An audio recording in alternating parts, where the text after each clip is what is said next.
Okay, good morning everyone again. This time for the last actual lecture slot. Next week there will only be the presentations for the fourth exercise if you've done that.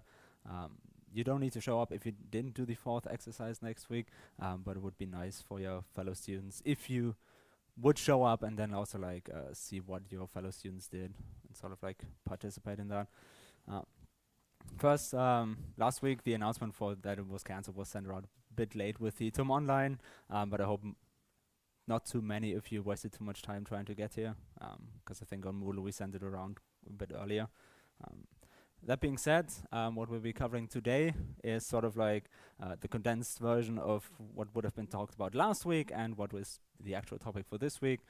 So we'll start off with smooth particle hydrodynamics in practice, where we'll sort of be in the first half implementing a simple SPH simulation, talking about some practical considerations for when you implement simulations, some useful tips and tricks if you do this in general. And in the second half, we'll be talking about more advanced SPH techniques, so surface tension, more advanced viscosity modeling techniques. And in the third half, which isn't on here, we'll be talking finally about cloth simulation and some final notes on rigid body physics. So that being said, SPH now was like 2 weeks ago at this point. So regardless of what makes sense to recap what SPH is. SPH, if you might remember, is a Lagrangian simulation technique. The most fundamental core of it is the basic SPH interpolation, which we have here at the top, which is basically saying, okay, we can interpolate any quantity at some position, in this case at the position of particle I, as the summation over neighboring particles, their respective quantities, their respective volume, which is just mass over the density, also calculated using SPH, multiplied with the current function. This sort of gives us a smooth representation of the field, which is where the name comes from, because the smoothness comes from the current function. There are many ways in which you can define current functions. We saw some last week, 2 weeks ago at this point, where you have some normalization to make sure that it integrates properly so you don't gain or lose mass. That it should be somewhat Gaussian-like. It should have some neat properties, where something that may or may not be relevant at some point is that, like, if you define the current function like this, you have to be careful that you actually use the absolute distance between points, because while in 2D and 3D there is no real notion of like relative position with a sign, in a 1D simulation, which you could do in theory on a piece of paper in like some relevant context, you don't technically need the absolute value. So you could skip that, which gives you like really weird physics. So always be careful if you have a 1D simulation, if you actually have this absolute value in the kernel function or not. Because if you don't, you need to use the relative distances, not the absolute ones. Then for the kernel function, something that we were using today and also in general that has become quite popular is the Wendland-2 kernel, which is basically a polynomial function that looks somewhat Gaussian enough. Then we saw different ways to compute gradients, because if you do the naive gradient in SPH, you sort of lose some very useful mathematical properties. So gradients of constant fields are not zero, which they should be, which you can ensure with this first formulation, where you basically take the difference between the quantity of the neighboring particle and the current particle. Or if you want symmetric gradients, which can become quite useful for forces, you sum them up, but you normalize with the density squared. Then, how can we actually get pressure? For example, if we have pressure forces, one way to do this is with an equation of state, where you simply take the ratio of the current density related to the rest density. You multiply this up a bit to get like some reasonable pressure behavior, and in the end you get a pressure force that is defined somewhat like this. Now, there are some other definitions you can write around this, but sort of like if you want to like have the brief notes on SPH, this is sort of like the most relevant slide of that. So any questions on SPH so far, or the theory of SPH that we talked about 2 weeks ago? No. Okay. So that being said, we talked about like this very simple simulation algorithm last time. We said, okay, we compute the density with this SPH operation. Then we compute the pressure based on some equation of state. We compute pressure forces using the symmetric gradients.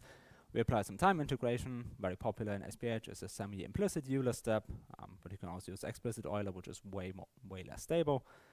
But this sort of doesn't answer really the question, like what about initial conditions and what about boundary conditions, which is something we'll be talking about more this time. So what about initial conditions? Well, initial conditions are sort of challenging with particles because, like, if you think about this room is not really like natively easy to represent in like particles, right? You need to sample particles in this space, you need to put them somewhere, you don't want like to have shocks initially, so it can be quite challenging. But for many practical purposes, which also some of you might have done already for the exercise 4, is you can generate initial particle positions just by simply using a regular grid. So similar to like a Eulerian simulation, you take your space, you divide this into small cells. Each cell in this case is represented by a single particle, because again, remember, particles aren't necessarily spherical, so this works somewhat okay. And then in 1D, this is very simple. You can simply take a line, divide this evenly into blocks. Each block is now a particle, while the distance between points is your area. Now, if we actually want to do this, sort of like something in this practical thing, what we're doing is we want to have something interesting, so we want to use compressible physics, where we initially have like an area of higher density, an area of lower density, where we would expect some interesting shockwave behavior. So practically, this basically means that our simulation will look like this, right? We have a domain from -20 to 20 that we want to simulate with a dense sampling of particles from -5 to 5. We sample at this point with a regular spacing, and in the middle we sample with twice the density, meaning we get twice the SPH density out of this. So this will sort of be the domain that we want to simulate, where sort of it should be obvious that from this area of high density to this area of low density, we will have an area of high pressure to an area of low pressure, so we'll get this area spreading out in both directions. Now, what about boundary conditions? Well, boundary conditions are very important because having no boundaries is sort of not very interesting. We will discuss boundary conditions for solid obstacles a bit later, and for now we use a simple periodic simulation domain. That basically means that this point here is basically reflected onto that side, so you get behavior that goes around and around and around. This can be very implemented very easily because you can simply just copy particles to the left and to the right of a simulation, which isn't very efficient, but it's sort of like good enough for what we want to do. So if we do this, then in practice, like in what we have particles with some area. In this case, remember in 1D, area has a unit meters, which is sort of like a bit weird, but that's okay. This gives each particle an effective radius, in a sense, of half that, and we have a fixed time stepping, in this case of 10 milliseconds. We have some stiffness coefficient, we use a compressible equation of state, and in the end we'll get sort of a simulation that looks like this, where we have time on the x-axis and position on the y-axis. So on the bottom we have density, on the top we have velocity. So with an area of high density to low density, we can see this spreading out, and it's going around and around again with the periodic domain. So, any questions on the simulation setup? Or like questions in general? No. Okay, so if you want to do this, there are many ways in which we could do this. One way that we sort of found interesting was to do this in Python, because Python is very convenient. This notebook should also be on Moodle at some point, after we've made sure that it actually works again, where we can rely on existing packages to sort of like simplify this a bit. Obviously, we could have implemented this into our C++ framework, but that is like a lot of boilerplate code that we not necessarily want to work with. So, initially, standard Python stuff, we just import some packages, we import some neighbor searches. Quick question, has anyone here not used Python before? No fingers, that's good. Has anyone here seen Google Colab before? One hand? Okay, so quick brief on what Google Colab is. Colab is something hosted by Google where we can run Python code in the cloud. Right, so you can write notebooks, which are sort of like interactive ways to do Python, similar to Jupyter notebooks, basically the same thing. So in this case, you have cells. Each cell you can execute, they have outputs. This way you get very nice interactive code that you can run. And in this case, because it runs in the cloud, we don't need to worry about having compute resources of our own. In this case, we're running with a GPU instance in the cloud. So we don't have massive amounts of compute, but it's quite convenient because this way you can also like implement your simulation, your whatever logic you want to have, and just share a link to your notebook, and someone else can run the same exact code on their inputs or modify it as they see fit. So it's a really convenient way to do things collaboratively.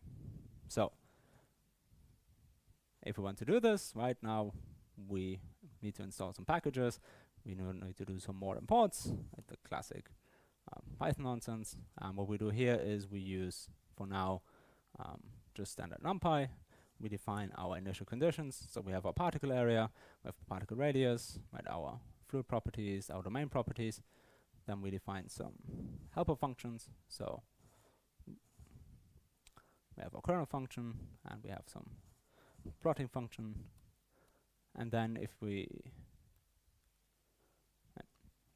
want to compute like the density, for example, we have this is sort of like the main computation of the density. So we have the particle area times the summation over the kernel function of all positions to all positions. So that way, as some of you might already be spotting why this might be slow, because obviously like this is just no neighbor searches, no reduction of compute effort. This is just an n² simulation. So we take our particles, we copy them left and right because we want to have this periodic behavior. Then we do these computations. We sample our particles. And if we run this, we sort of get this out of it. Right, so we have particles on the left with a low density sampling, low density, high density sampling. Then we can compute our density field, and the density field looks as we would expect it. So now, because we care about performance, because obviously like in game physics you want real-time physics, something that's very important and that most of you probably have done before is measure your performance. So you need some way to figure out how fast your code is to be able to figure out which parts of the simulation you might want to improve. So doing this in this case is just simply with this catch time context. So we can catch the time it takes to sleep for 1 second, which takes almost exactly 1 second. So if we run our computation for our density, we see that we can compute 50 of these density interactions in 2.5 seconds, which is not very good. Yes. Now, at this point, if it's unusable, what would be some things you could do to make it more usable? Right, like considering what we've heard so far, what are some potential things you could do to make this run faster? Any ideas? Yes. So neighbor lists are one way, because then we get from n² to n log n, or nm, depending on how you want to count it. What are some other things we could do? Right, because this just uses standard NumPy, standard Python for loops. If you've done Python before, then sort of like this line here should be very scary, because if you've ever used Python before and you've ever tried to write anything as a for loop, they're really slow. Because of the way Python works with the interpreted nature of Python, this for loop is incredibly slow. So we want to avoid for loops. We want to potentially avoid NumPy because NumPy is single-threaded. So there are some things we can do. So moving back to the presentation. So, but the most important thing is the neighbor search, because n² is really slow. So there are many ways you can approach neighbor searches.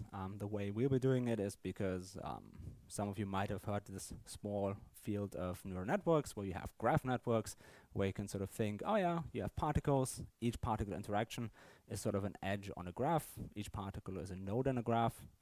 So sort of like that's some way to think about this. And in practice, this means in this case you have a fully connected graph, because every node of the graph is connected with every other graph. So, but if you have compact kernels, as we use in SPH with a limited support radius, you basically have a sparse graph, right, where the connectivity of the graph is very much reduced from that. So you could write your own code to figure out these connectivities. However, what we'll be using is an external library, because as I mentioned, graph neural networks are very popular. So in PyTorch, we can use PyTorch geometric that implements a neighbor search. And that way we can sort of like remove the effort we need to put in on the optimization. However, it might make sense to do this yourself at some point if you're sort of interested in this. What this neighbor search gives you is sort of this 2D array of size 2 and n, where every row contains an index pair. So this is, if you could think of also another way, you have a large matrix where you have every potential interaction of one particle with another, which is 1 if they're interacting and 0 if they aren't. So you could think of this as a sparse matrix, which some of you might have seen in like some linear algebra courses. You have many ways you can efficiently represent sparse matrices, right? So this is what you would call a coordinate format. So if you've heard that before, that might be some connection for you. Now, then what SPH operations then are on this big matrix is basically like you sum over each row, which is basically the SPH summation. So if we want to do this, right, first we look for our mouse cursor. So now, if you want to do this with PyTorch, the code is basically very similar to the NumPy version. Right, it's just slightly different wordings because PyTorch is very close to Python. We move some stuff around because, like, as any reasonable computer science student might be tempted to, is like if you have same code, right, encapsulate this into functions you can reuse. I hope I don't need to explain that why that is useful. Then we have this find neighbors function, which in this case calls this radius function, which is the PyTorch geometric function, which gives us these pairs of particles, which we then can stack together. Then we can compute the distances only for these particles, and for each of these distances, we then also compute the absolute distance. So you have the relative distance, and the distance is like the magnitude, because if you remember, for SPH, you need the absolute, like the length of the distance for kernel functions, but you also need the direction for the derivatives. So we do this, we have this nice function, we then compute our density, which is now simply like particle area times the kernel function of these distances, and we use this PyTorch geometric function, and then we run this, and same exact sampling, same exact indices, we get, in this case, this is the number of neighbors, looks almost the same, the density looks the same, just visualized slightly differently. Now we're happy, so we look at like how fast the code is we've now written. Well, instead of taking 2.5 seconds to compute the density 50 times, now we take 20 milliseconds to compute it 100 times. So we've massively improved our performance, right, by going from n squared to n times m. The neighbor search in this case obviously takes some time, right, because the neighbor search now takes 10 times as long as the density evaluation, but it's still way faster than the previous solution. So that's something you should always be aware of. Like if you implement things, right, and you think, okay, I can implement this very fancy algorithm to compute these neighborhoods, or like do some really fancy thing, that fancy thing can take like so much time to set up that you don't actually get any performance benefit out of it. In this case, we got lucky, like our code is still way faster, so overall we're quite happy with it. Now, any questions so far? Or any general remarks? No. Okay, so what does this actually then look like? Okay, now we want pressure, so we use a simple equation of state, right, which is just ideal gas equation of state. We compute our pressure forces based on the SPH notation, then we compute our pressure force, we compute the acceleration of each particle, and then we can plot this, and what we get out of it is that now, after doing this integration, we get this behavior out of our particles. So we have particles here with a negative velocity, particles here with a positive velocity, which if you recall, you get this area of high pressure to area of low pressure, so these particles move that way, these particles move that way, and that's sort of like the physics we would expect. Now, can someone spot a problem already apparent on this graph? Right, like if you were to do this, like is there anything on here that looks a bit weird? Or like anything that is like somewhat unexpected?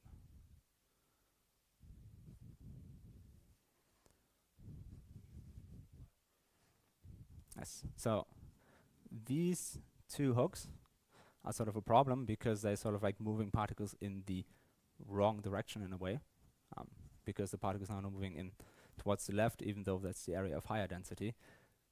So if we do this, if we actually look back at the simulation, what we would have at the end is, this is exactly this behavior here. Well, because of like the way we implement this kernel function and everything, we have these small parallel lines moving, which are always these notches on the pressure field, and thus on the pressure forces. So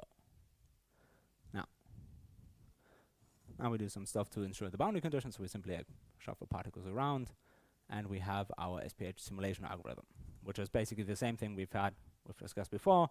So we find our neighborhoods, we compute the density, we compute the pressure, we compute the pressure forces, which gives us accelerations for each particle. Then we do some bookkeeping to be able to visualize the simulation at the end.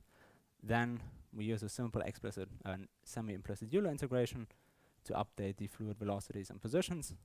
Then we enforce boundary conditions, and then for convenience we do some further bookkeeping.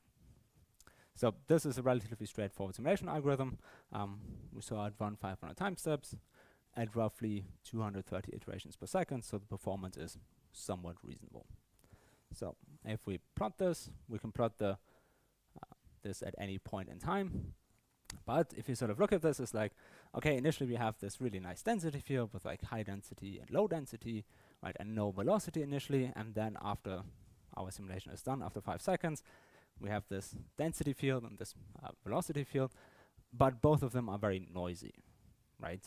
If you look at the velocity field, they have like really small, high frequency components to it, which is not necessarily ideal.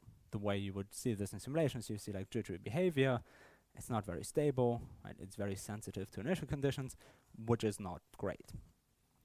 So we can also look at this in a slightly different way, where we sort of have this behavior, and at the end it's somewhat difficult to see, but you have a lot of like really high frequency components here. So let's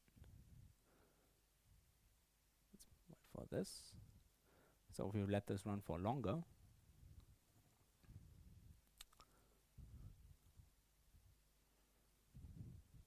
takes a moment.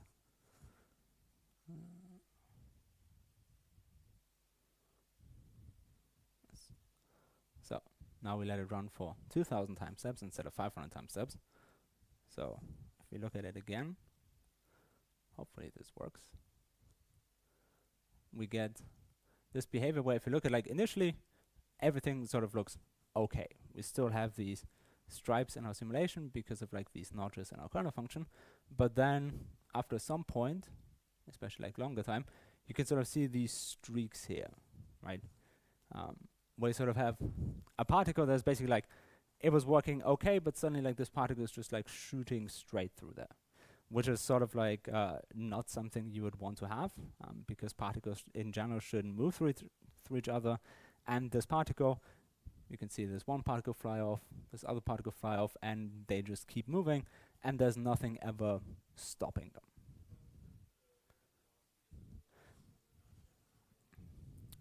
No, I mean like the velocity is fine, like the computation works. The problem is that we have no viscosity in our simulation. Right, so if you remember like from the spring simulations, if you implemented those and you have no damping in there, then any tiny mistakes you make sort of like will always accumulate. The same thing here, like if you make any mistakes or like there's any numerical things or like these notches and stuff like that, there is nothing ever stopping these from escalating out of control, right? So the other solution then is we could add diffusion to that. So there are many ways in which you can add diffusion or viscosity. Right? The way we do it here is, so this is not stable, we have no diffusion. So in our Navier-Stokes equation, you sort of like remember, you have this term here, right? We have the Laplacian of the velocity field, and you have the nu for the viscosity coefficient. And in this case, just a reminder, if you write these equations down and you write them like this, people will get very confused because velocity is oftentimes u, specifically to avoid the confusion between this nu and the velocity. So there are many ways in which you can implement this. However, doing this in SPH is sort of like not that easy, because we already saw with the first order gradient, we already have problems with it not being accurate for constant fields and so on. So there are many ways to do this. That's sort of like beyond the scope we have here. The thing that many people, especially in computer graphics, do is, okay, You just look at the relative velocity between neighboring particles, you weigh them with some coefficient, which basically acts as a smoothing function on the viscosity field, on the velocity field. And this is called XSPH. Doesn't really matter what it means, but this is a way to implement artificial viscosity. Right? This does model a physical viscosity because we aren't using the Navier-Stokes equation. Right? This is not that, but we're just adding something that looks like diffusion. And we only add this not because we want to simulate something with viscosity, but because we want to stabilize our simulation. So that is something you have to be aware of. Like if you want to implement your simulations and you want to simulate, for example, liquids, you have to be very careful at like low viscosities where you have numerical effects that you sort of need to dampen out and be aware of that. And high viscosity, if you want to simulate them, then you actually need to implement this term properly. So doing this in our code is very straightforward because we can simply implement the equation as it is, right? We put things together, and now instead of having the pressure forces, we also have this XSPH update, which simply updates the velocities. Now our simulation is still somewhat reasonably fast, and if we plot this, then we sort of don't have this issue. Like we still have like smooth, we don't still have these notches because that's just based on the kernel function we have and the resolution we have, but there are no particles shooting straight through the simulation. So by adding viscosity to our simulation or like adding diffusion, we could basically make the simulation work for our purposes, which is something you can do in practice when you want to simulate anything and it's not stable. Just throw viscosity on it or just throw diffusion on it, which works to some extent, and it's always better to have more diffusion than you really need because you can never really account for all cases. So if you want to have physics in your game, add diffusion, add friction, make things slow down over time so you don't have things randomly blow up. Obviously, if you do this in like an engineering context and you say, okay, well, we wrote our simulation isn't stable, so we just add diffusion until it's stable, people will probably not be happy with you. So be aware of the context you're in. So now, what are some other things we could do to make the simulation run faster, in addition to using neighbor searches and hoping our runtime isn't disconnected? Like what's something that's like very popular nowadays to make our code run faster that most of you probably have never used before? So initially, like all the way at the top, we used NumPy to write our simulation, right? All the way back up here, way back. So NumPy is great. NumPy is really useful, but NumPy is single-threaded and it runs on your CPU. So we switched to PyTorch, and PyTorch in this case, because of how we set it up, still runs on the CPU. We were able to write our code a bit more efficiently, but it is able to run on all threads of our CPU. So the more CPU threads you have, or the more cores, the faster our code runs. But if you looked at any computer in the past sort of like 20-something years, then CPUs are not the fastest thing in our machines, right? GPUs are way faster, at least for floating point operations. And in this case, we have a lot of floating point operations. We have things that can be parallelized very easily, because if you look at SPH, well, each particle can basically be computed independently, so we can do things very parallel, right? So GPUs are sort of like an obvious thing to do. However, GPU-based programming is very challenging in many cases. Right? I don't expect anyone here to have ever written manual GPU code. One expected that hand, you. But most of you have probably never done it, and some that have done it will probably say that's lucky that you haven't done it, because it can be very cumbersome, because you need to think in very different ways to make a code run quickly. For our purposes, because we use PyTorch, the move to GPUs is very simple, because what it basically means is we now simply take our device, which in this case is CUDA. CUDA, some of you might have heard from like advertising from NVIDIA, is something that is exclusive to NVIDIA GPUs, which is basically a way to write code for the GPU. Like CUDA in this case stands for Compute Unified Device Architecture. So we use CUDA if we have it available, otherwise we still use a CPU. The simulation setup is exactly the same. Everything looks almost exactly the same. The only small difference is that we now give our simulation the ability to move to the device. So if you use PyTorch, if you want to do stuff on a GPU, you simply move it to device, or like to CUDA. And now you run your simulations on a GPU. So we run it. It's roughly the same code, but now we also throw way more diffusion on it. Now our problems of these notches has gone away because we simply added enough diffusion to make it go away, which is one way to do it. Again, if you do engineering, this is not the right solution, but for our purposes, it's good enough. To get rid of? Yeah, I mean, this is a way to do it, and it ran at the same speed as our CPU-based simulation. So you go, okay, like, why should I bother with GPU compute for my simulations?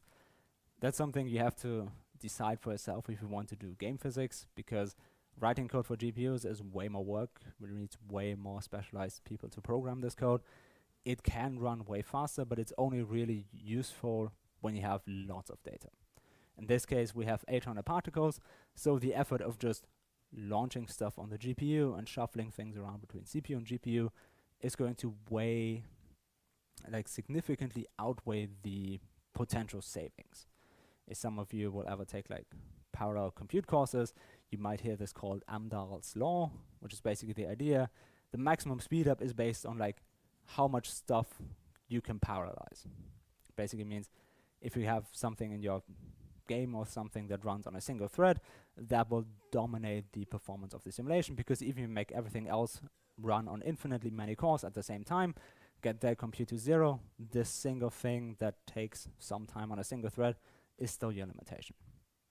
So performance is something very important, right? Obviously in game physics, but if you want to care about performance, measure things, be aware of potential speedups. In this case, the potential speedup is basically zero unless we were to use way more particles. So don't spend effort on trying to make your simulation run faster if it's not worth it, right? Because while that is cool and that makes everyone happy, you can write fancy papers on making your simulation run faster. If it doesn't impact your game, then your players are not going to care about it. So sort of the take-home messages from sort of this practical thing is like, if you want to implement a simulation, rely on existing implementations. So if you have some complex algorithm like neighbor searches, complex hole decompositions, or anything that sounds complicated, try and figure out if there's someone else that has solved this problem before and rely on those people. Because reinventing the wheel is not always useful. It's fun, but your time might be spent better as well. Keep performance in mind, but focus on the quality of the results first. Right? Something that a lot of people do is they make their code run really fast, but wrong, which can be okay in some cases if this wrong is sort of like well defined, but always make sure your code runs and then try to optimize it, which some of you might have like experienced in the programming exercises where you've implemented the physics, you've went, well, I can implement this very smartly, then you have all of these big classes around it, all of this optimization, and then you realize, well, my code isn't quite right, so now I need to fix the logic in my code while also keeping everything I've done to make it run fast also updated. So don't optimize before your physics work. If in doubt, add more diffusion to stabilize the simulation, right?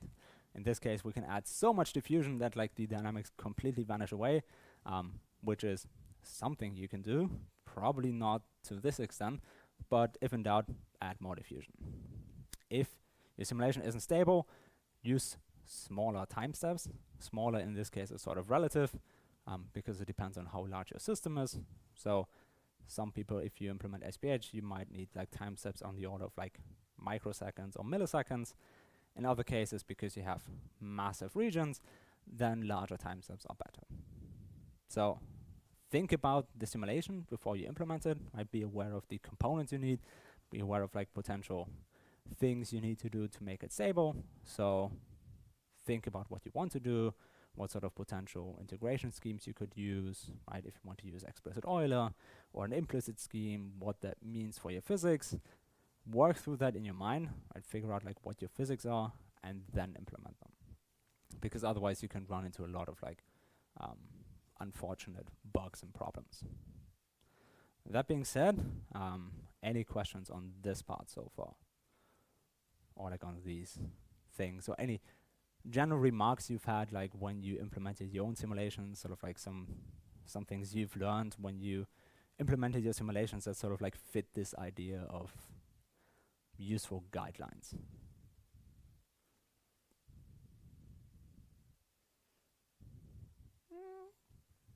Nothing to take home. So if that's not the case, then we take a quick 5-minute break and then we continue.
Okay, so let's slowly get back to it. Before we get back to it, I just noticed something fun about this funny, useful timer, right? Because you go on Google, you enter 5-minute timer, oh, you get like a YouTube video, then you get suggestion, oh, YouTube with music for kids, with alarm, with calm music, and then you get like this suggestion. It's like, okay, Google, uh, we don't want this, but yeah. So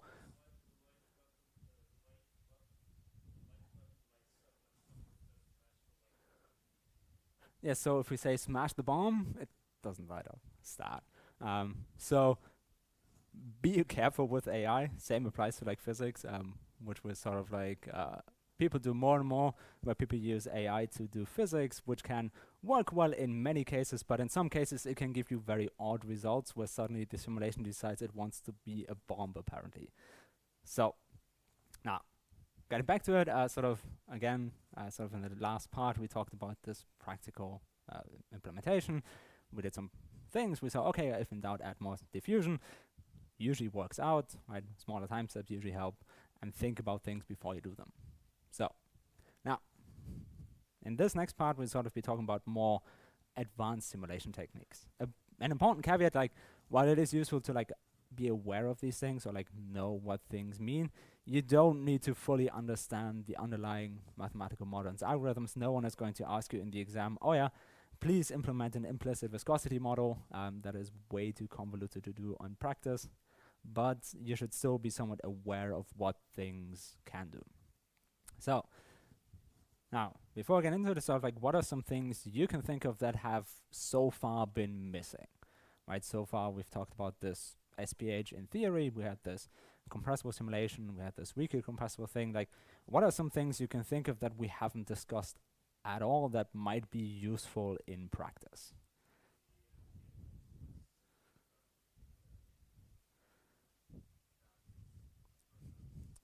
Yes, so we don't have any boundary conditions, right? We only had this very simple periodic model.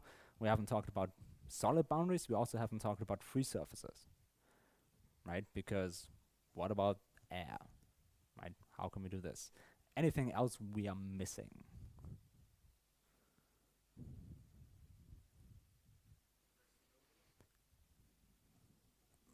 I mean, like we did a compressible simulation before, but we didn't do the opposite of that. So we didn't do incompressibility, right? Because what we've implemented, yes. So what we had in this simulation, this is a compressible simulation with like this equation of state-based model, which is based for an ideal gas, where you can have compression. But if you want to simulate liquid, then things usually aren't compressible. If yeah. So, however, incompressibility sort of is on a spectrum. So that is something we're missing. Something also that we're missing is, for example, rendering, right? Because we so far haven't really talked about how we can actually like visualize our particles. So we have incompressibility, we have boundary handling, especially of rigid obstacles. We have surface tension, right? So interactions with a free surface or air. We haven't really talked about viscosity, like how we can implement the Navier-Stokes equation and like what that means. We've only heard about the theory. We've seen like this simple XSPH model. There are some further computation considerations we can sort of like take a look at. And we have to take a look a bit about rendering. And there are obviously many other things you could do because this whole field of simulations is still like an ongoing topic of research where you can publish many interesting papers still in it. So the first thing let's sort of like talk a bit more about is incompressibility, right? So far we've only used this equation of state-based approach.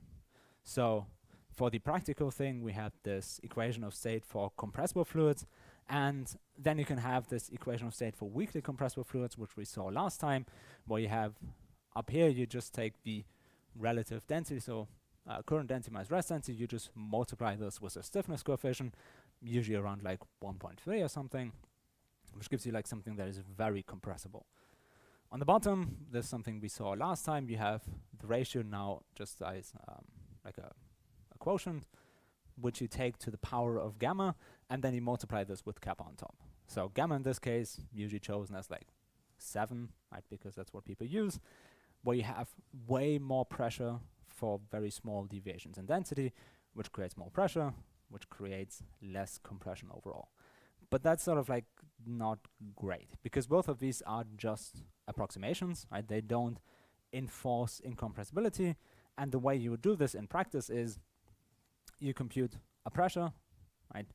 And then you compute pressure forces on that sort of like remove the compression, and you make this so high in the gamma that like you need very, very small time steps because you have very high pressure values. You usually do this with an explicit scheme, which some of you, if you've seen the PDE practical exercise, it's not very stable, so we might want to use implicit schemes for that. So doing this in practice basically means, okay, instead of directly evaluating an equation of state or a state-based SPH, we can treat pressure as the solution of a linear system. So basically, if we take a look back at our Navier-Stokes equation, we sort of had this very convenient divergence of the velocity field being 0, or ensuring that the density of every particle is equal to its rest density. Both of these are constraints which you can encode in an equation system. And then two very popular approaches are something called II-SPH, which we'll talk about a bit later, which creates a linear system that makes sure that the density of each particle is at most its rest density, or DF-SPH, which ensures that it's divergence-free.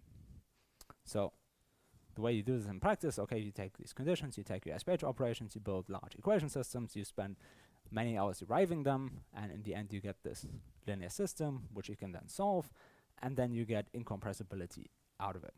How does this look like in practice? Well, sort of the initial ways of doing this is this predictive corrective incompressible SPH, which uses very small time steps and just a weakly compressible model. So it predicts a new state, sees, oh yeah, there's compression, then it corrects for that, and then it does this over and over, which is also a way of solving linear systems. This requires very small time steps, and because of this prediction and correction, you need to recompute neighborhoods in every one of these prediction steps, which is obviously not great, but sort of like back in 2008 when this came out, this was still like sort of state of the art, and also developed in the computer graphics context. So then people thought, okay, well, what if we actually write an implicit system, which is what this paper, implicit incompressible SPH, or II-SPH, from the University of Freiburg did. An interesting note on this: while this was the first method in game physics or computer graphics to use an implicit solver, which gives you much greater performance and stability, which they in this case have, oh yeah, like water flowing through like a city and like having fun simulations. It doesn't guarantee divergence freedom, but something that's sort of like maybe also relevant to you is like this was started as a research project. In this case, the professor at the end is Matthias Teschner, and the first author of that and like some other people on there decided, okay, we implemented the simulation. The simulation runs really fast. It's really stable for the purposes we have. So can we do something more interesting with this? And what these people, like the first two and the last one did, they actually started a company out of this. So they went from, oh yeah, let's do fluid simulations for computer graphics, to, oh yeah, let's start a company that does fluid simulations, and they are now quite successful and have been for quite a few years. So that is something that happens, right? There's actually like another company also, both of these in Germany, that also started from the same idea. Oh, we implemented something for a practical course, for a bachelor thesis, a master thesis, or some research project. Oh yeah, the simulation is actually really useful. Oh yeah, let's start a company out of this. So that's something you can do if you are very ambitious, but you can also go into research and work on these things for the greater good. So if you solve divergence freedom, this is also from a German university. Some of you might have spotted a theme where this was done in Zurich, this is done in Freiburg, and this is done at the TU Darmstadt. So SPH, at least in computer graphics, is a very German area of research. For some reason that just happened. So German researchers are sort of like very interested in this. So this DF-SPH solves for divergence freedom. It's even more stable at even larger time steps, large quotation marks around it. It's more difficult to implement. And the way people do it in computer graphics is, oh yeah, our method is 10 times faster than the previous method. and it's always 10 times faster. Even if it might not be, you will always see like, oh yeah, it's an order of magnitude faster. So now, why you can do this, this now gives us some incompressibility, but you can already see that you have some like fancy boundaries you interact with. So for boundary handling, rigid bodies are obviously subject to very different physics than fluids, right? Because if you think about fluid mechanics and you think about rigid body mechanics, they're very different. And you sort of need a way to transform your boundary objects into something that works with SPH.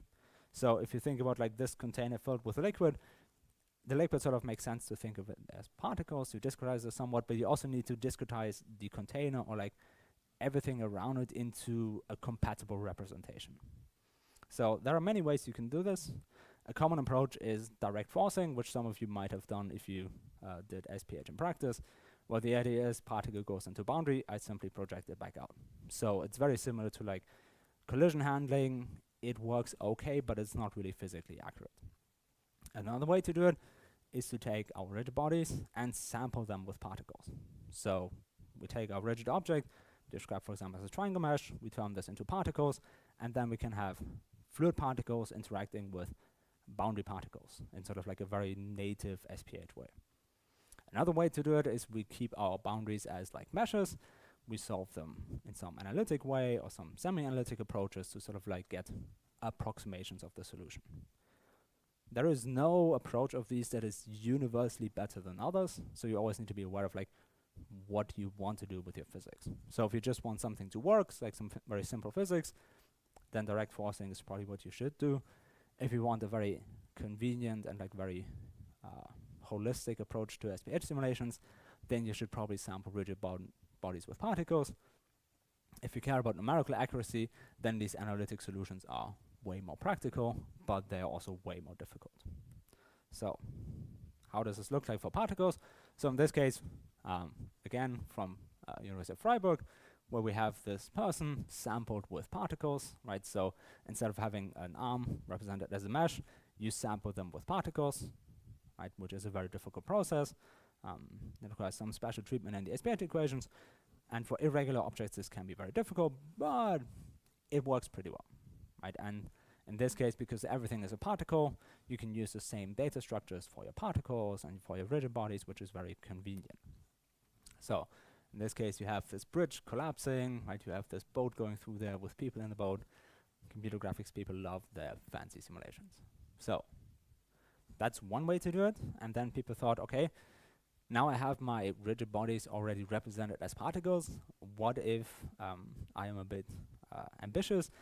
And turns out you can actually implement rigid body physics with SPH. So instead of using the SPH, like formalism with like the SPH operations to solve just Navier-Stokes equations, you can also do this to solve rigid body physics. So you can run all of your rigid body physics with particles. So now instead of having rigid bodies colliding, you have particle clusters colliding with other particle clusters, which gives you very tight integration of boundary handling into SPH. Everything is SPH, everything is in the same loops, the same structures, everything is great from a theoretical point.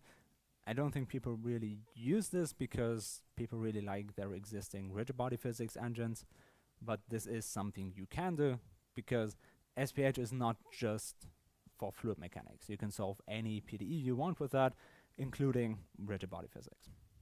So, but if you do this in this really tight integration, you get like very fancy simulations where you have like this water flowing through this canyon, right past this like water wheel, which is spinning, connected with a chain with gears, moving this obstacle out of the way so then like water can flow through it. This is also something you see in like unified physics or like some other things where everything is one unified system, which gives you very interesting coupling of systems, right? So just sort of like an awareness of what is possible. Then as a representation of these analytic solutions, well, instead of sampling boundaries as particles, you directly solve the boundary interactions, right? Just solve them, in this case with regular grids. Can be much faster, but you can't do this for deformable solids. So if you solve this initially on like grids and then your objects change, then you would need to recompute everything. So this works well for like static objects, but for like deformable objects, it doesn't quite work. Then in a Seamus self-plug, also from a German university where like I might know the authors, you can do many more things. In this case, we don't pre-compute things, we solve them semi-analytically, meaning like you have analytic equations, but you use numerics to solve them, and this allows you to have very stable simulations with like very complex physics. Well, in this case, you have like this rotating turbine, lots of pressure, lots of dynamics, and it works stably. So just as a recap, sort of like the 3 different ways you can do this. You have one approach where you sample surfaces with particles, right? In this case, then you pre-compute using grid-based representations, and then you use some heuristic modeling, where sort of you can see the difference is like how the liquid flows or doesn't flow between the parts of the dragon. So here you don't have any particles flying through the small gap. Here you don't have any particles flying through there. You have even less particles flying through this gap, whereas in this approach you have particles nicely squeezing through there. So what is better, what is worse, depends, but just so you're aware, there are different ways to do this. So, any questions so far? No. Okay. So, all of this is great. This sort of like covers like rigid body physics or like rigid body interactions. But if you think about liquids, you have surface tension, which is very important. But sort of the idea is that liquid surfaces try to achieve a minimal surface area, right? So if you think about like a droplet of liquid that turns into a sphere because a sphere has the lowest surface area for a given internal volume. So what that basically means is you have particles on the inside, they aren't really affected, and particle at the surface are pulled inside, which sort of creates a pressure from the surface tension. So this gives you very interesting physical effects in practice, right? So you have breakup, you have foam, oil-water separation, all sorts of things are based on surface tension. But how do we actually model this? Well, in SPH, a lot of the surface tension you get for free in a way because of the Lagrangian nature of SPH. But if you want to have accurate surface tension, you need to somewhat model that. The way people do it is basically, if you recall from last time, you have this naive gradient where the gradient of 1 is not equal to 0, which you can abuse in a way because this gradient is non-zero at the surface. So at the surface, the gradient of a constant field will point out of the liquid. So you can use this numerical effect where your gradient is wrong to compute the surface normal. So because we need to give it a fancy name, we call this the color field, which is basically interpolating 1 on every particle, and then we can use the gradient of this as the surface tension force. So people basically were using something that is an artifact of numerics to be able to model physics. So that's also something you do in computer graphics in this case, because in physics, sort of like abusing numerical effects for physical gains is not something people are very happy with. But it gives you some very interesting dynamics where you have this classic case you see a lot with fluid simulations, which is called crowning, where you drop this liquid into this box of liquid, and then you get like this crown shape of liquid out of it. So there are many more different ways to do this. There are also like implicit models to do this. There are explicit models. Explicit models like this normal-based approach are very easy to implement. But something you do here is like this is not just for performance or stability, but also gives you new capabilities. So in this case, this is an implicit surface tension model where you have this really complex flow behavior, which you can't do if you don't model these physics explicitly. Right? So even though they aren't necessarily part of the Navier-Stokes equations, you still need to model them. So for viscosity, right, what we've seen before is this XSPH term, which is mostly artificial. It's only used for numerical stability, but you could directly implement the Navier-Stokes viscosity term by simply applying the Laplacian to the kernel function, right? Because same as a gradient, all of the other quantities are sort of fixed for each particle. So we just have the Laplacian on the particle, but that's very sensitive to particle disorder. It's not very stable. There are many different ways to do this. You don't need to remember this equation, but there are many different ways to compute these Laplacians. In this case, it uses a gradient and like this finite difference scheme gets very convoluted, but that's sort of like what you need to do in SPH to have viscosity. But this only really gives you explicit viscosity, which works well for low viscosity simulations like liquids. But if you want to have something fancy, like this kind of simulation where you have this coiling effect, or you want to simulate dough or some shapes melting, this requires like very high viscosities, which you can't do with this explicit models. Similar to incompressibility, that's the same thing for for a lot of compressibility, or for weakly compressible things, you can use explicit models. But if you really care about the effects, then you sort of like need to move to implicit systems. So the way this works, I just sort of like give you some pointer if you want to look into this, is the idea is viscosity is resistance to change. Resistance to change you can model as the strain rate, right, which doesn't need to mean much to you on the fluid, and then you can solve this, but sort of the details of this are beyond what we can cover here. And there are many different research groups working on this, not just German research groups, because people internationally apparently care way more about dough than compressibility. That being said, you can do a lot of fancy things with SPH. You can model many different things, but something you still need to be aware of are computational considerations, because as we saw in the practical example, the benefit of neighbor searches, for example, is quite significant. However, fast neighborhood searches are computationally difficult.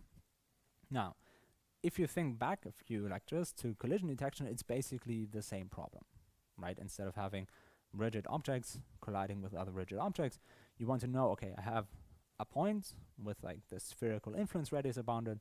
I want to find out which other points are within this sphere, which is basically the same thing as checking for collisions. This can be achieved using the same exact things we do in collision detection. So we can have regular grids on the left, we can use hash tables, right? We can use all of the things we know from collision detection to implement way faster neighborhood searches for SPH. So nowadays, it isn't quite as easy to do big improvements in there, but this was something we did quite a few years ago. Now, something interesting to note, this hash table based approach on the right side, where like the color indicates like the value of the hash function, uses these same exact prime numbers as the collision detection code. So some people many years ago decided, okay, these 3 prime numbers are the best, and people just use them without questioning. So don't change it if it works. So now the final sort of thing is rendering. Like, how do we render liquids? Because obviously, like in computer graphics, we care about looking at things. There are many different ways to do this. Sort of the thing that people have done the most in practice is, yeah, but like doing ray marching in real time in a game, it's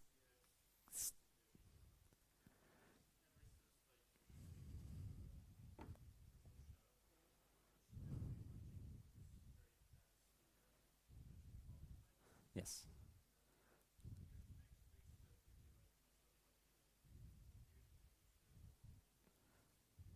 Yes, but the problem sort of with that is, what do you ray march against? Like with a volumetric fog, right? If you want to ray trace or ray march through fog, you can implement like the rendering equation along there, which works okay. But the problem is with liquids is the first question is like, where is my surface? Right? Because I have points that represent masses, but they don't natively really represent a surface in a way. So a lot of the difficulty here comes in figuring out where the surface actually is. Like,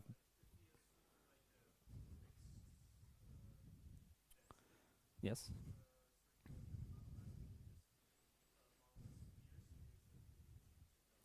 Yes.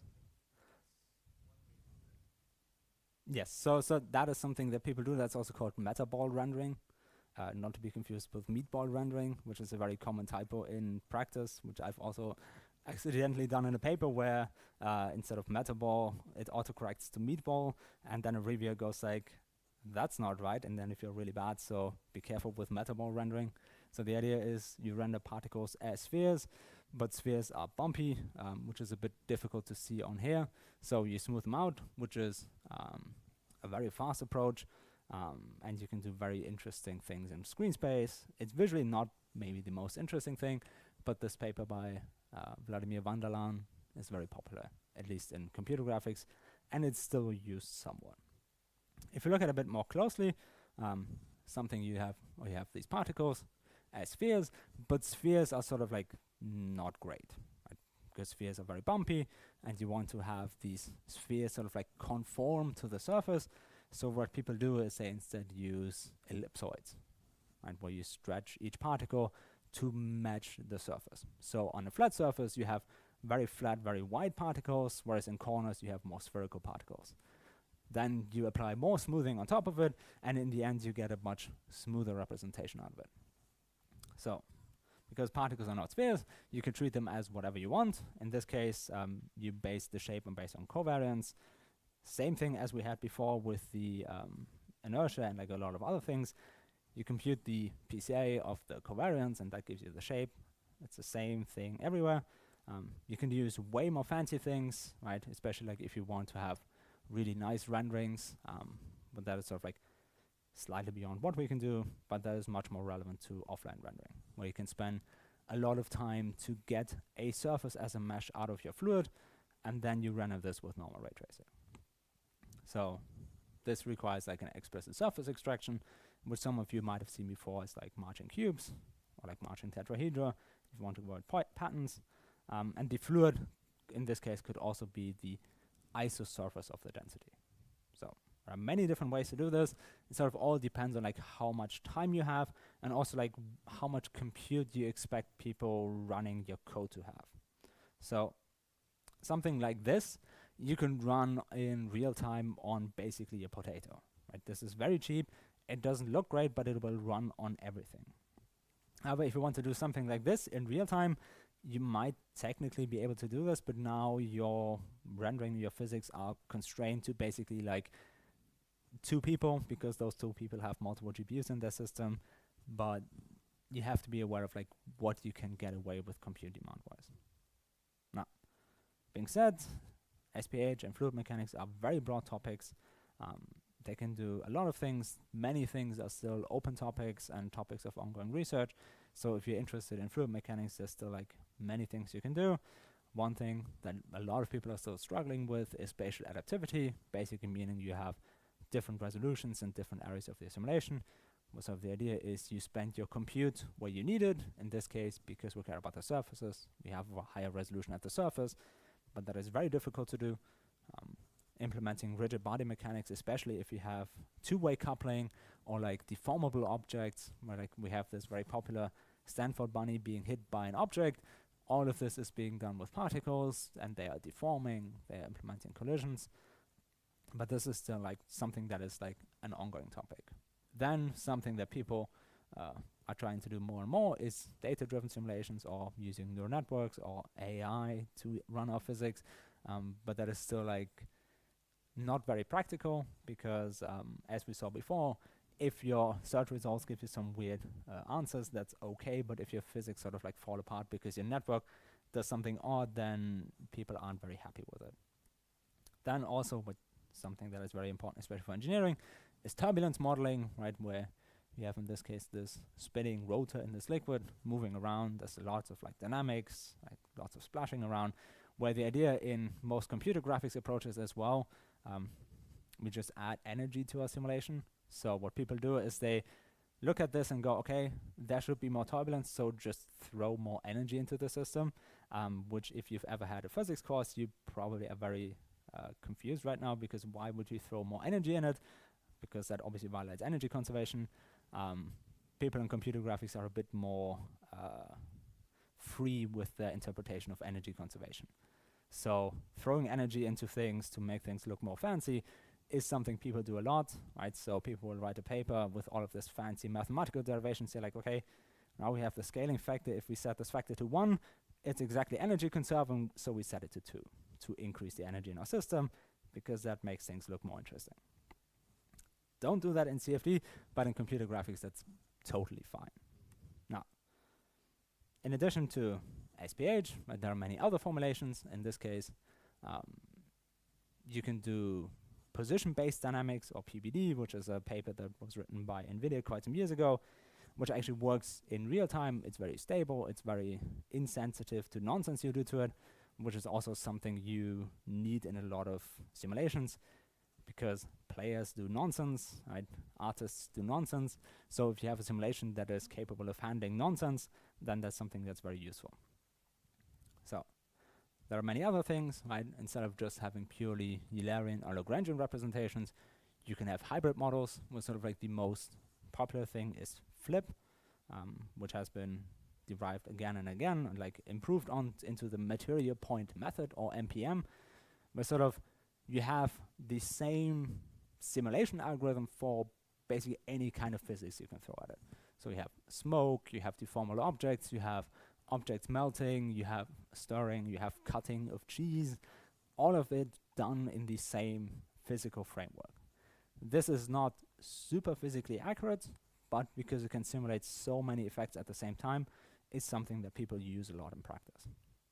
So you don't necessarily need the best simulation, you just need something that is capable of solving your problem. So, now, what you should have learned in these fluid mechanics parts is you should be able to sort of like understand what the different parts of the Navier-Stokes equations are. So you have pressure, you have viscosity, you have external forces. You should be able to figure out what an SPH kernel does, so what your SPH interpolon does. You should be able to, in some weird context, calculate density and pressure forces with SPH and be able to figure out how particles evolve over time. You should be able to sort of like know what a typical SPH simulation step is. So compute density, compute pressure, pressure forces, update the system. You should be able to understand and somewhat explain the differences between Eulerian and Lagrangian representations, and like why you might want to use one or the other. So, anyone questions on this? Or any of this not clear? No, especially this point is something that you can very easily do on a piece of paper. So you should really be able to do that. There are many things you can do with further reading, right? There are many SPH things in practice. So if you want to learn more, there are many different resources you can look at. Now, that being said, this is all of the topic we would have covered last week. So now we need to move to this week.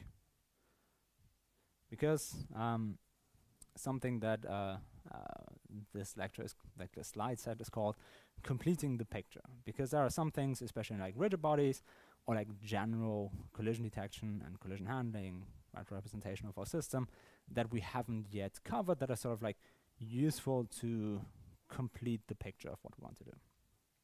Now, we have our rigid body simulation algorithm, right, where we have many different parts of it. So we have a way to generate contact data, like detect collisions. We need to resolve them, but there are still some interesting things which are called islands and sleeping, and we'll sort of like figure out what this means. And as an example of what you can also do with these, especially like mass spring systems, is a cloth simulation, like how you can do cloth simulations, because that's also something you see in a lot of game physics nowadays. So, basically, you start, right, you integrate your system, right, in your rigid body setup, then you do collision detection, you resolve any collisions you have, and then you update the velocities of your bodies, right, and this goes on and on as your simulation progresses, right, because you do this every time step, but sort of like some problems of that might be like, okay, well, integrating is easy, oh, you just incorporate your external forces and gravity, right, you integrate them, right, you've seen this before in the simulation algorithm, at least I assume this slide still exists in some form.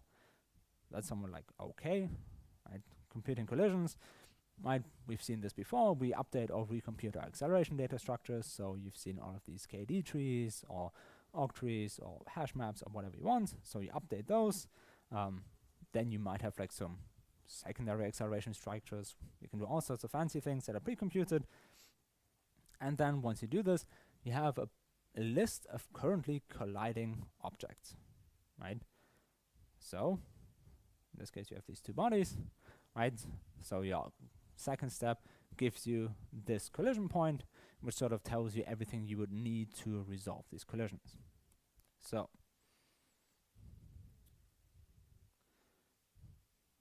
the way you do this then in practice is, okay, if you have multiple collisions, you pick the deepest collision, which sort of intuitively should make sense. Like if one point of an object penetrates really deep into another object, then you resolve this collision, but you only resolve this one, because otherwise you get into like really weird conflicts. So we resolve this collision, we add this as stored collisions, so sort of like be able to remember that.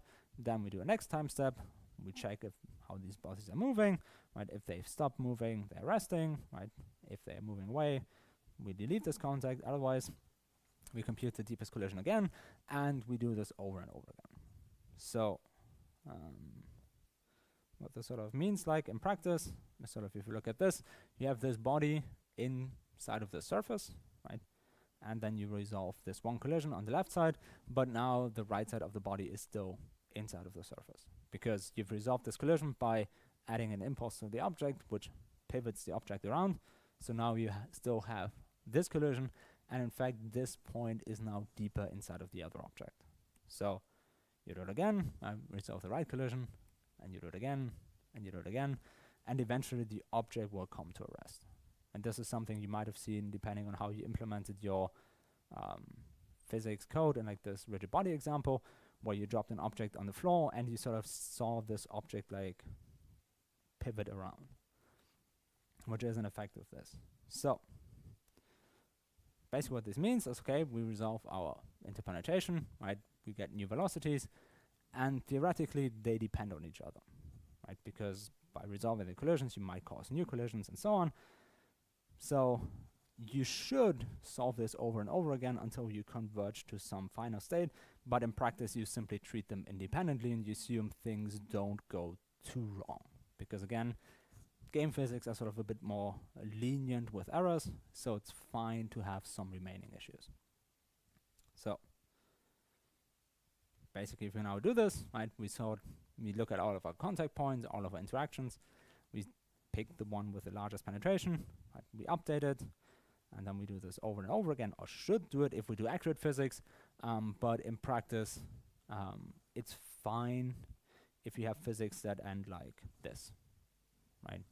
Because on a small enough time scale, if you think each one of these is a single time step, and then you run your physics engines at potentially an even higher rate than you render the simulation, then you could run this at like say maybe 15 milliseconds per interaction, which is really small interactions. So before people would notice that something weird is going on, it will have already resolved itself, which becomes even more practical because back in my days, or back in the old days, when a lot of this research was done, people were sort of thinking, oh yeah, 30 FPS is all you need, right? That's more than enough. Where at 30 FPS you can still see these interactions a bit more closely. But nowadays, with games running at 60 FPS or even higher, and people really liking high frame rates, and physics running at like even sub-steps of that, you have really small time steps that are way smaller, so you can get away with a bit more of these issues. So in a way, by having higher frame rates, we actually make the problem a bit easier because you can't tell this as easily. So, right, basically, to summarize this up, right, you have new contexts that are created by the collision resolution process, and this won't be solved until the next time step. So, be a bit aware of that. So, any questions so far or comments? No. Okay. So, what are some other things we care about? Well, there are many things you can do. One problem is like, okay, if you only ever resolve like the deepest collisions, okay, you might not resolve some of the smaller collisions, especially if you say, okay, I have X amount of interactions I can solve in my physics engine in a single time step, and then you have more interactions than that, then you can sort of like not solve everything. So you can maybe do something like, oh yeah, add something simple for everything, and then try and solve the more important things in more accurate details. So again, be aware of like what you can get away with. If you were to do this accurately, you would have to do this iteratively, right? And the assumption here is, like we saw before with this pivoting, you have relatively little angular motion because that creates a lot of like weird interactions. And again, we have the same exact trade-off we've seen again and again. We have a trade-off between accuracy and speed. So the more accurate you want your physics, the more compute you need to put into it. So if you want to care about real-time physics, you need to trade off some accuracy to practicality. So if you now want to resolve velocities or interpretation, it's the same thing. You look at objects that collide with like a lot of velocity first, because those are probably the interactions that are most important, right? And then you compute all of those things with impulse, resolution, and everything that you've also seen before. And then you recompute velocities and do everything again, and you keep doing this over and over. Now, something that's sort of like important is tolerance, right? Because not every interaction is equally important. If two objects are interpenetrating each other by like 10 to the minus 5 meters, then no one is going to notice that, so you can just simply skip those small collisions because they are not worth the compute effort it would take to solve them, right? What that basically means is small collisions you basically ignore. You have to be really careful with a lot of these things. If you see epsilon value, that is something that works in like 99% of cases where you set this value, everything looks great, and then you show the simulation to someone else, or like you have someone test your game and they hit that exact one case where this epsilon value isn't fitting. So this can be a lot of trial and error, a lot of manual tweaking of parameters, and it works well until it doesn't. So a lot of these optimizations, you have to be really careful about like epsilon values and stuff like that, because they can go very wrong very quickly. So you can also, for example, skip interactions that you can't see. So if there are collisions behind the field of view of the player, then you don't need to resolve them accurately, because the chances that the player in one frame turns around from looking in one direction to looking in the exact opposite direction are very low. So if you can sort of like adjust your physics based on where people are expected to look, that's also a way to avoid computational overhead. So just to summarize, right, you have rigid body data, you have forces and torques applied to bodies and objects, you have the integration of the bodies that goes back and forth, then you generate contacts, gives you contact data, you resolve them, and then it goes back into rigid body data. And all of these things interact in some ways. So depending on what kind of simulations you have a lot of difficulty or very easy things. So basically, the more contacts, the more iterations you need to resolve everything. So something like this is very difficult, because if you have something high stacks of objects, then you have objects colliding with objects colliding with objects, and then if you resolve any one of these collisions, then all other collisions will be affected by that. So if you want to simulate something like this, that is very difficult to do, especially if you want to make sure that this thing doesn't blow up. Right? Because if you make any small mistakes deep inside of this hill of objects, then that can very quickly like accumulate to this whole thing blowing up. So what people do instead is to basically go, well, the objects in the middle are sort of like shouldn't move, so we simply set them to not move. Right? So that's something you can do in game physics, where you go, okay, this shouldn't do anything, so let's just like fix positions, or like let's not compute things that are probably not going to do anything. If you want to put this into a more fancy thing, you can call them sleep states. Well, the idea is basically don't waste time on things you can't see or you can't interact with. So don't simulate rigid body physics for objects that aren't moving, right? Because if an object is moving, then there's no point to spend compute time on updating the state of that object. But you still sometimes need to simulate objects you can't see, because they might at some point become relevant again. So two ways that sort of like important to this are, we need to detect if we can put objects to sleep, and we can also need to have a way to wake up objects again. So what would be a way to detect if an object should be sleeping or should no longer interact? right? Especially based on this idea that like objects aren't moving. Like what would you do to detect this sleeping?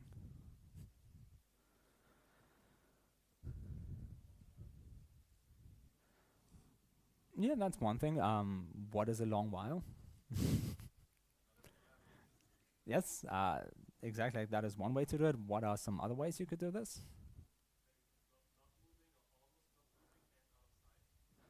So, how would you detect not moving?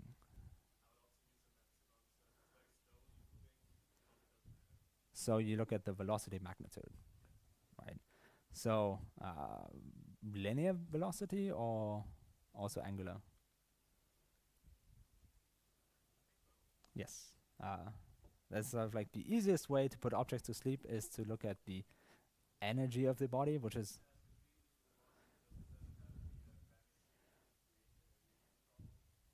what do you mean? Yes.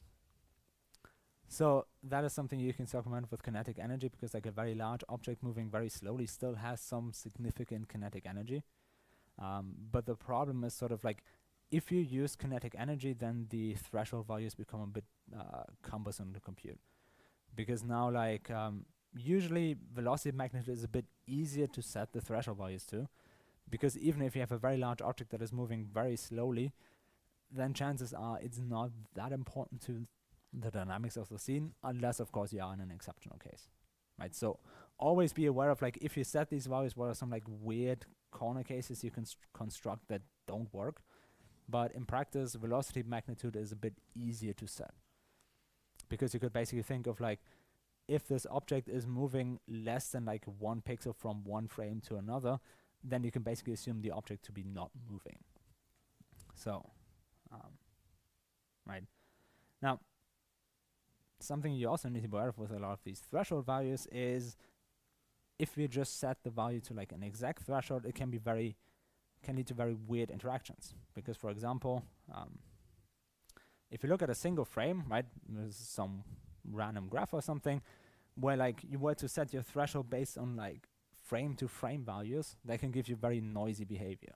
Because now like you need to move the object from like, oh yeah, it's an active object, oh now it's sleeping, now it's an active object, now it's sleeping. So like moving this back and forth and changing states can be very inefficient. So don't just look at a single frame, so you consider a history of the object, right? Same idea if the object hasn't moved for some time, or like you can simply use, for example, like this exponential moving average, which is this yellow line, which moves way more slowly over time. But again, you now have this beta parameter in there that tells you like how this value changes over time, which is just another threshold value you need to set. But this way you get a bit smoother detections on this, but that might still lead to some issues, as we'll see a bit later. So object should wake up, basically like then in the other ways, right? If enough force is added to an object, then we wake it up. If it's colliding with another object, then we also wake it up, right? So if we throw this object on these three sleeping objects, then we have a collision, so it wakes up, right? This object now collides with the next one, so we also wake that up. That object now collides with the next one, so we also wake that up.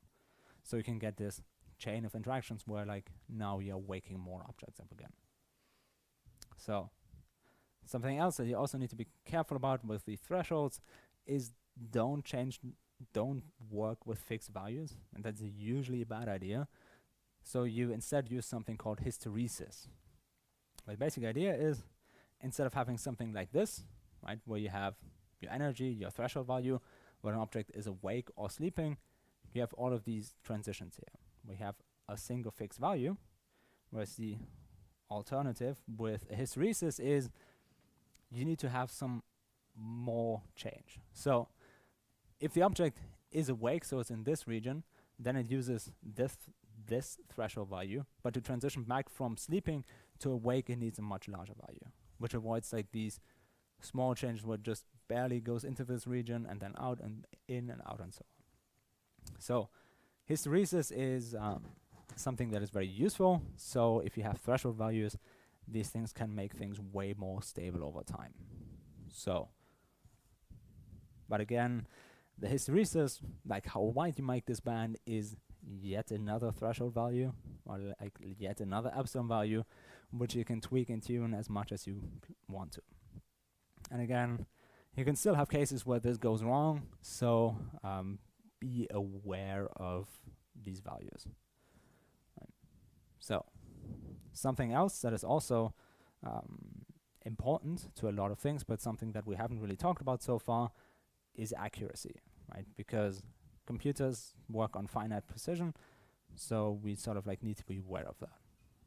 Most things or most physics nowadays are based on the IEEE floating point numbers, which gives you exact and guaranteed results, but they are not very accurate. Like, they have a finite accuracy, so the accuracy can sort of depend on the execution order, it can depend on a lot of things. So sometimes you can have cases where, for example, in single precision, you have about like 6 digits of accuracy you can actually work with.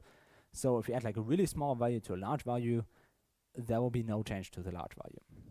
So what this means is if you have something like a plus b minus a, that's not equal to b. So you don't have commutativity, and you lose a lot of other practical things from math. So general guidelines for these epsilon values, or like in general, like a ratio of 10 to the minus 5 is okay for single precision. For double precision, you get 10 to the minus 15. It's like way more accurate, but way more compute. Where this comes in practice is you build this very simple simulation, right? Where you have this really small increments. So we want to go to, I think this is like 10,000 kilometers or something, where in each case we add like 0.01 to our accumulated meters, and then we run this code, and in the end we print an output which should equal these 10,000 kilometers. So any guesses what value we get out of this? Right, it should be accurate. Nah. Okay, any other guesses? Right,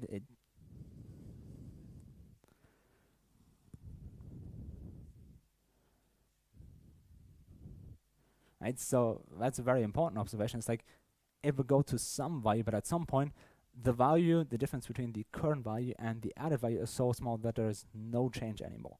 So it will stagnate at some point, right? So it's not like it's always adding just a smaller increment than it should. Actually, it will at some point actually stop working. So if we run this, instead of getting 10,000 kilometers, we get 260 kilometers, which is way smaller, right? And if you were to do this in your game, and like you're moving objects around, and at some point they stop moving because of these floating point issues, you get really bizarre effects in your game. So be aware that like if you have really large values, then small increments can be problems. And this becomes even more of a concern if you have a game that looks like this, for example, where you have objects, but you have a really large space you want to have in your game. So say like you're writing like a flight simulator where you want to be able to simulate the entire planet, which is on like a very large scale, but you still have really small objects on the order of like centimeters in it. You need to have some way to model this. One way to do this is to use like one universal high precision for everything, but at that point your compute effort goes up significantly, or something that is called zoning. Well, the idea is you separate your game world into different chunks, and then whenever a player moves from one chunk to another, you change the coordinate system to match that new chunk. Because that way, the coordinates are always relatively small. Because you're never like really considering interaction from this point all the way to the other side of the planet. You're only considering like from one chunk to the next. So be aware of these things, but in practice, the simple thing is use double precision. So if your simulation isn't stable, just change everything to double precision, see if it still breaks. If it still breaks, you need to pay more attention to what might be going on. Right? You could use, for example, preprocessor defines, as was suggested in this slide like many years ago, where like in C you have macros or templates or something where you can change the precision of your code. This requires testing. This requires you being aware of like what's going on, right? Which is part of like what makes game engine development difficult. It is bad in some way because it requires twice the memory, because now instead of having a single number being represented by a single precision float, which is 4 bytes, now you need 8 bytes. It's slow on some CPUs, especially GPUs, right? Because on CPUs, floats and doubles are usually like a factor of 2 slower. On GPUs, they might be like a factor of 100 slower. So in some cases, running double precision simulation on a GPU can be slower than running a double precision simulation on a CPU, even though on the single precision code, the GPU is like an order of magnitude faster. So if you need double precision, either use CPUs or hope that you have a lot of money for very expensive GPUs.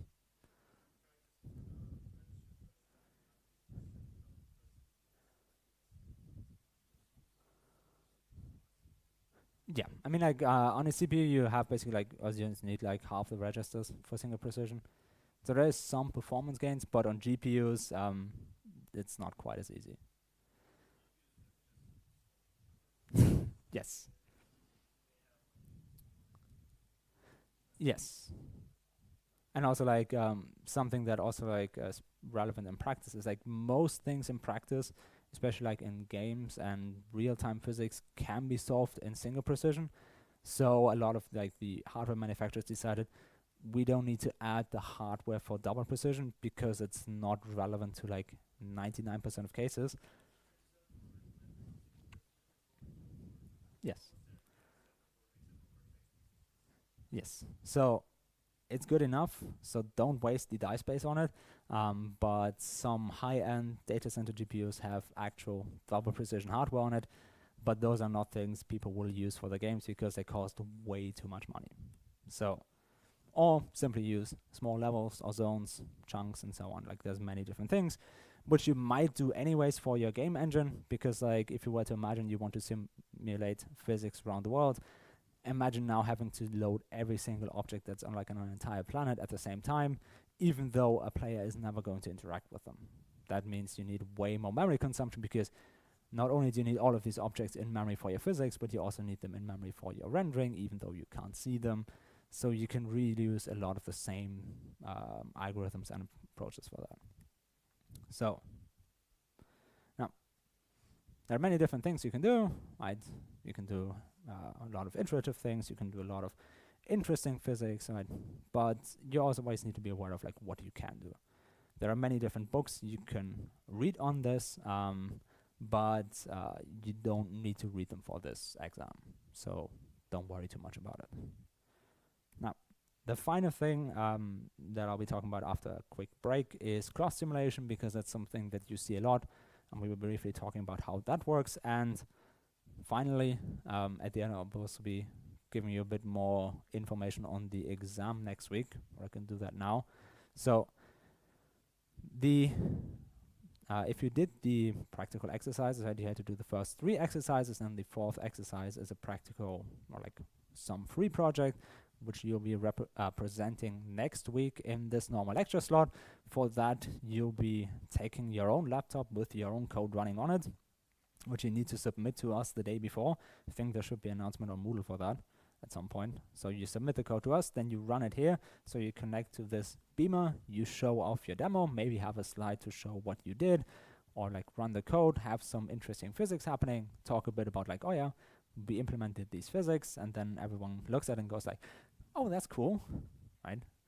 Hopefully, even if it's not cool, like you just need to implement something that somewhat works. Like your grade bonus is not dependent on how fancy your physics are, but they need to work somewhat. Assuming you pass that, which is usually not that big of a problem, then to actually get the grade bonus, you need to come to us for an oral exam, which will be happening next Monday and Tuesday.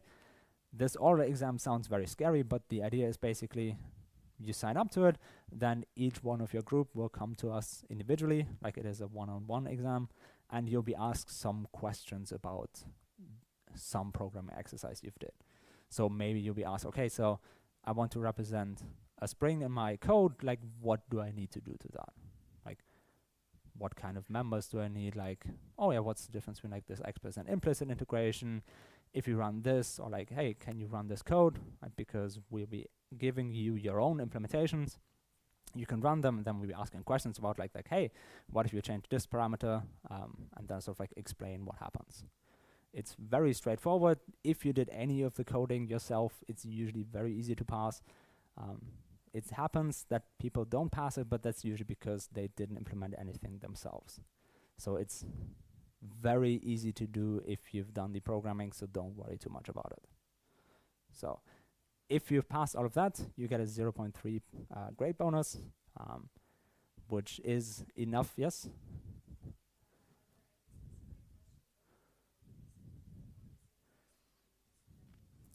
Mostly general. So because like every one of you has made different choices for the code, which is also something you can then use to answer the question, right? Like because some people have implemented very convoluted or very big systems where they can explain like what they did, or they did simple solutions. As long as you can explain what you did, that's fine. So, now, any other questions on that?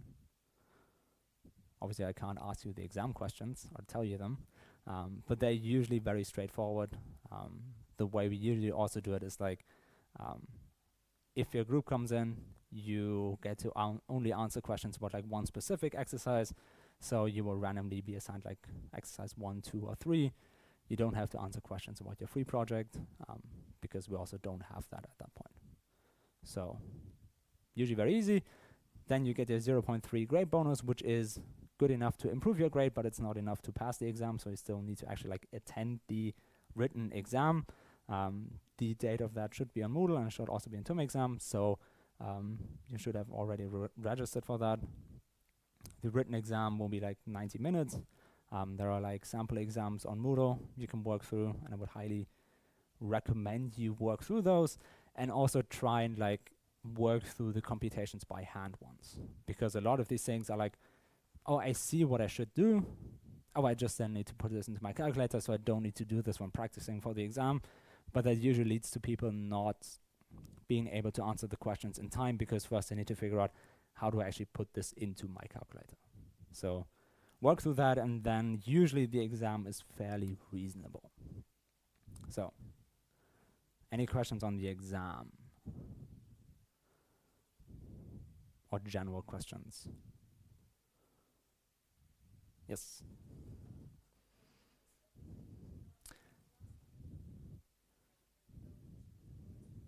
Yes, there will be, you won't get this list of formulas before the exam, but the first page of the exam will have a collection of like relevant equations. It won't have every single equation on it, but for example, SPH equations are usually on there. So like the symmetric gradient, you don't need to remember that potentially, because that should be on there. But I can't tell you which equations are on there, but usually they are the most important ones. So you should still be able to remember some of the equations. So, any other questions? No. Then we take a 5-minute break, this time hopefully again without a bomb going off, and then we finish things up.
Okay, so let's continue for the last time. So on the Modo in the announcement, there is a note on the oral exam, where it's like how you sign up to it, how you need to submit the code to us. So please be aware of these things. And also on the Moodle page, all the way at the bottom, you'll find these two sample exams.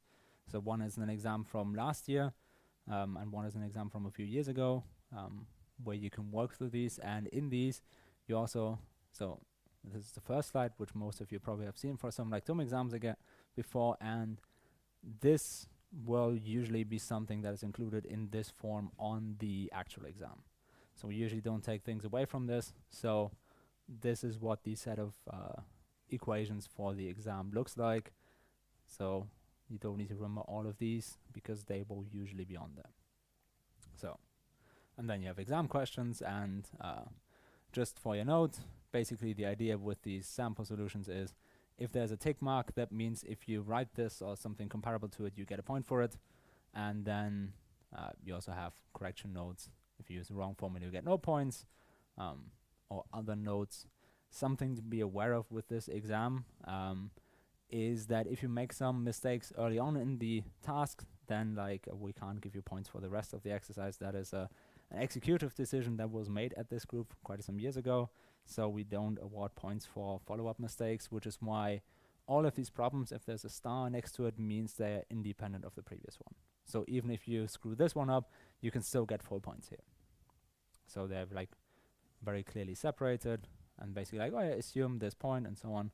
So they're very fail-proof because we try and like make these somewhat solvable. So that being said, if there are no questions on the exam for now, I'll move back to the main topic. Oh, okay. So an interesting note on this, which is something I just saw on the slides, because these slides are somewhat older, or they have been around for some time. So this is based on a paper by Britson from 2002, which back then took like a lot of compute. These slide notes say work older than 10 years older, 10 years old at this point, but soon real time. Turns out they have been real time for quite some time, because in a lot of games nowadays you have cloth physics in real time. So yeah, the way you do this in practice is very simple, because you can basically model cloth as a mass spring system. So you have a mass spring that represents your thin cloth. Then you represent this cloth with nodes. For example, if you have a triangle mesh for your cloth, each node is a vertex. Then you have springs between these points. And then you also have these springs between neighboring points, avoid stretching, so you can't stretch the cloth. And then you have springs like one further that sort of like avoid bending of the cloth. So you can adjust these parameters to suit the physics you want. Maybe you want something that's very easy to bend. Maybe you want something that's very hard to bend. This obviously doesn't account for like ripping of fabric, which is like way more difficult.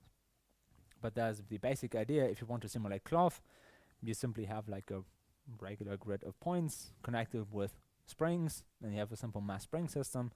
And then you have additional springs for the bending energies. And that's basically all you need to do for rigid body physics, for cloth physics. Now, there are some practical constraints with that, right? Because your cloth has some thickness to it, right? It's not just these points. You need to have collisions. So you need to do, right? For example, in this case, you could have collisions of cloth through itself. So you need to also handle collision detection, right? Which you can do with the classic collision detection things. So while individually, each one of these pieces of cloth, right? So this stretch of the string, or like this stretch and this stretch individually, there's nothing that necessarily prevents these collisions. So you need to add collision detection to your spring system, right? Which we've seen before, right? If you remember like self-collisions, you basically use the same exact things we've seen before, usually like some axis aligned bounding boxes, which you can update, which you can build for these triangles, and then you simply calculate collisions between triangles from one side to another. So basically means if you have something like this, right, we need to handle how this like this cloth collides not just with itself but also with boundary objects, because obviously like cloth needs to drape around objects, which some of you might have implemented for your free project. But that's usually like standard collision handling. So if we do this, you get the same things you have with normal collision detection. So you traverse your hierarchies. If you have any bonding volume hierarchies, you perform full collisions for potential interactions. You can use, for example, barycentric coordinates to do like point and polygon tests or a point and triangle test.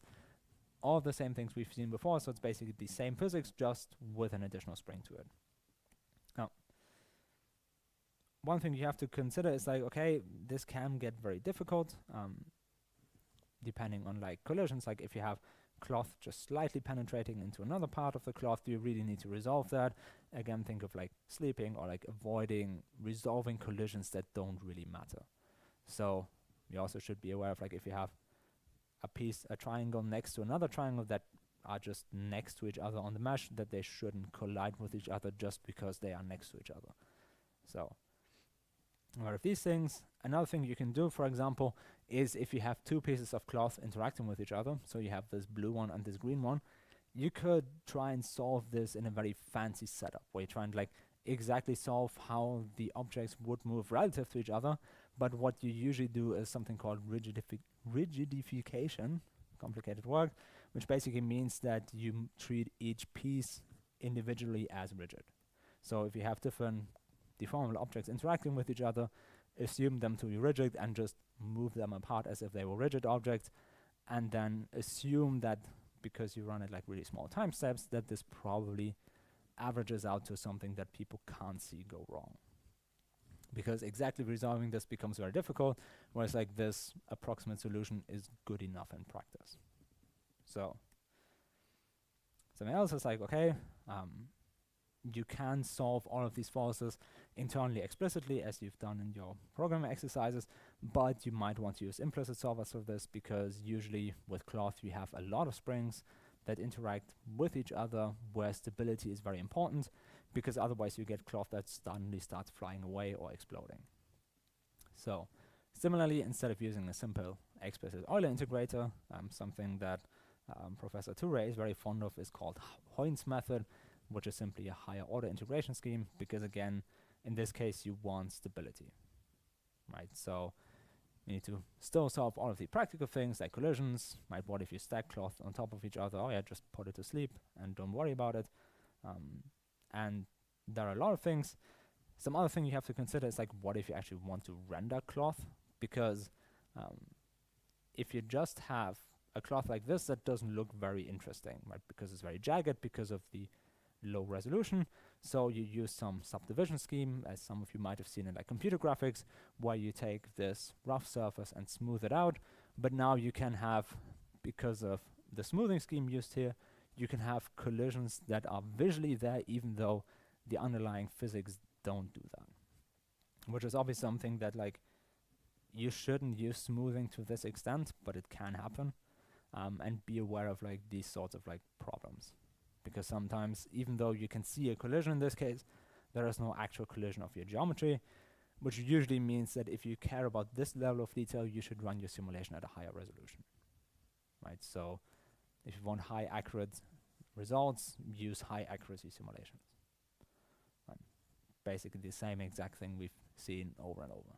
So instead, you can use a lot of different other things, right? You can use very fancy things. People have written many different papers on this, but it probably doesn't really matter nowadays, because nowadays you can just brute force things with performance. And something else you have to consider, like, while people think of all of these different steps to do to optimize their rendering and like make things nice, a lot of these methods had the problem that like from frame to frame the cloth looked different. So you saw the cloth move even though it didn't move, just because people try to be very fancy with the rendering. So don't overcomplicate things. just as some examples, what you can do with this. For example, you have this cloth falling down on this sphere that is spinning. So now you have this really nice physics. Back in the day, this used to not be something you can do in real time. Yeah. Nowadays, you can run this in like way more fancy cloth simulations in real time with way more complex geometries. So you can do very fancy things nowadays. And as I alluded to, I think in the first thing, you can even use neural networks to simulate cloth nowadays, right? Because if you want to have tight-fitting cloth around people, back in the good old days, right, people had like static cloth. Nowadays, you can simulate like cloth moving over bodies very accurately, just because we have way more compute nowadays.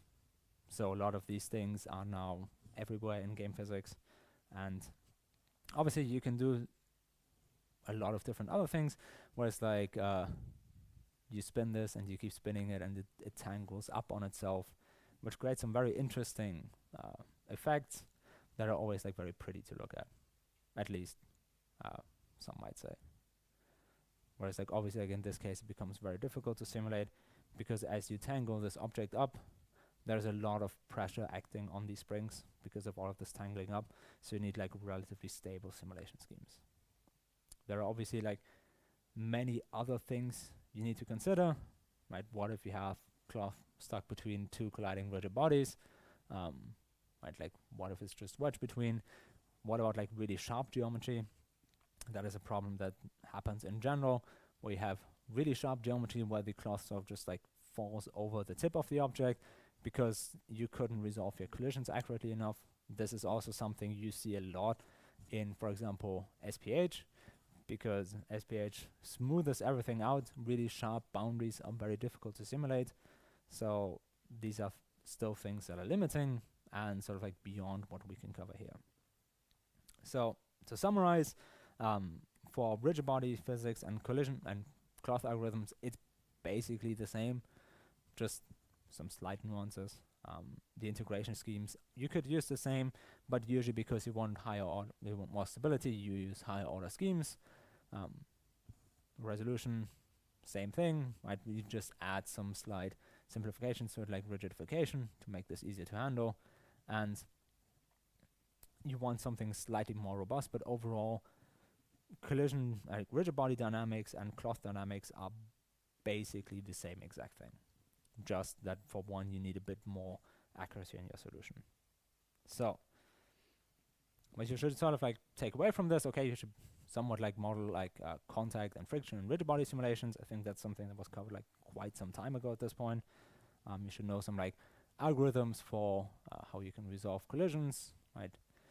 Be aware of what the pros and cons are, how you could extend this into full rigid body simulations, like the potential problems that come in that, like resolving collisions over multiple steps, and what you need to do to improve accuracy, so limitations of floating point accuracy and so on. So, any questions on this? No. Okay.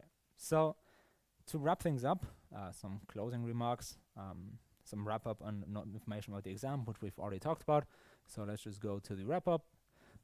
The big picture on game physics is that it's a very broad mix of numerics and math, right? There's a lot of things on data structures.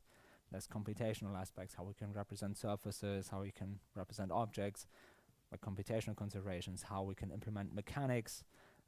There are many different things you can take away from this, and basically it's numerical algorithms in practice, right? So the same thing as computer graphics. Computer graphics is just math on a screen. The same thing here, this is just physics in a computer. So if you have some interest in like mechanics or like physics, game physics is a very interesting topic because you can always see what you are doing. And historically, this is also where a lot of the research came from. So back in the really old days, when a lot of computer graphics was started, it was all coming out of like numerical modeling groups that decided, oh yeah, let's do computer graphics because it's basically the same thing. Same with a lot of like game physics people. They come from a numerical math background and then decided, I want to do something slightly more practical. Whereas nowadays you also have people coming from other way that have like implemented efficient code and data structures, and I meant like, can I also use this for something more practical where I can look at things? So that's about it for game physics. So this basically concludes the lecture. Next week there'll only be the demos, so if you have done the exercise 4 or you just want to see what your co-students have done, please come and have some fun. Other than that, that would be it. So thank you for your attention.